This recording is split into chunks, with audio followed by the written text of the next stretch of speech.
मित्रांनो नमस्कार. कायदेशीर माहिती देणाऱ्या माझ्या YouTube चॅनलमध्ये तुमचं स्वागत. आजचा विषय लग्नाचे वचन.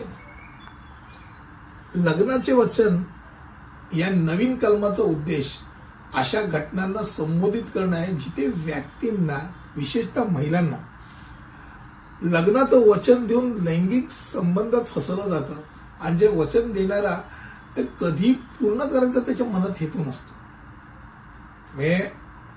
भारतीय न्याय संहिता BNS या नवीन कायद्यामध्ये लग्न करण्याचे वचन हे 69व असं कलम आहे आणि त्याचा संदर्भ काय आहे की जो एखाद्या महिलेशी लग्न करण्याचे फसवे वचन देऊन लैंगिक संबंध मिळवतो तो हा गुन्हा करतो आणि या गुन्ह्यासाठी तब्बल 10 वर्षापर्यंत आणि दंडाची शिक्षा होऊ शकते.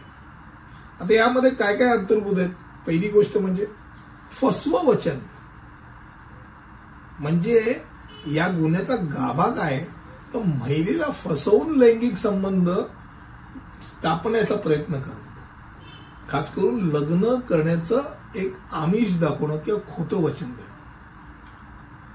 क्रमांक 2 काय तर हे आमिष नुसतं नाही तर ते पूर्ण कधीच केलं नाही जाणार हे त्याला नक्की माहिती आहे. म्हणजे महत्वाचं काय तर वचन देणाऱ्या व्यक्तीचा सुरुवातीपासूनच माहिती आहे की ते पूर्ण त्याला करायचं नाहीये, म्हणजे त्याचा हेतूच फसवा आहे. क्रमांक 3 लैंगिक संबंध. म्हणजे नुसतं प्रेमाच्या आडाभाकाने त्याच्या पुढे जाऊन त्यांनी त्या महिलेशी लैंगिक संबंध प्रस्थापित केलेले आहेत. म्हणजे कशाच्या आधारे की बाबा मी तुझ्याशी लग्न करीन, विश्वास मिळवला आणि लैंगिक संबंध ठेवला. आता यात पूर्वी या सगळ्या गोष्टी या बलात्कारामध्ये टाकल्या जायच्या.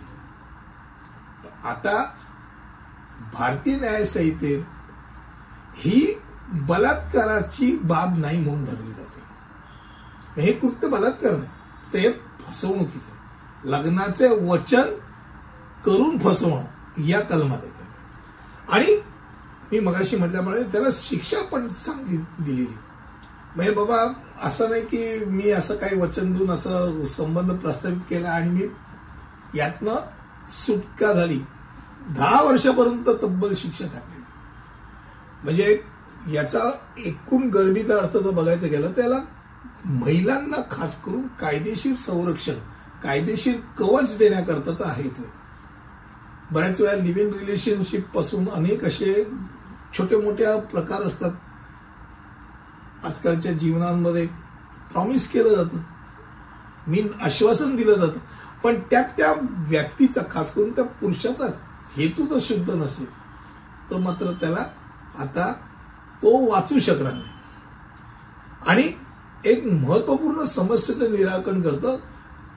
त्या महिलेवरती बलात्कार होत नसतो, ती त्या पुरुषाची स्त्री म्हणजे खास करून मी आता याची विवाहित पत्नी होणार म्हणून ती तिचं कन्सेंट देत असते, ती बलात्कारी नसते. आणि सर्वात महत्वाची गोष्ट म्हणजे या कायद्याचं एक सर्वात आव्हानात्मक पैलू काय तर त्याचा गैरवापर कुठेही होऊ नये याकरता त्याच्यावरती व्यवस्थितरित्या लक्ष ठेवणं आणि या प्रकरणांमध्ये सत्यता निश्चित करणं हे खऱ्या अर्थाने आव्हान आहे.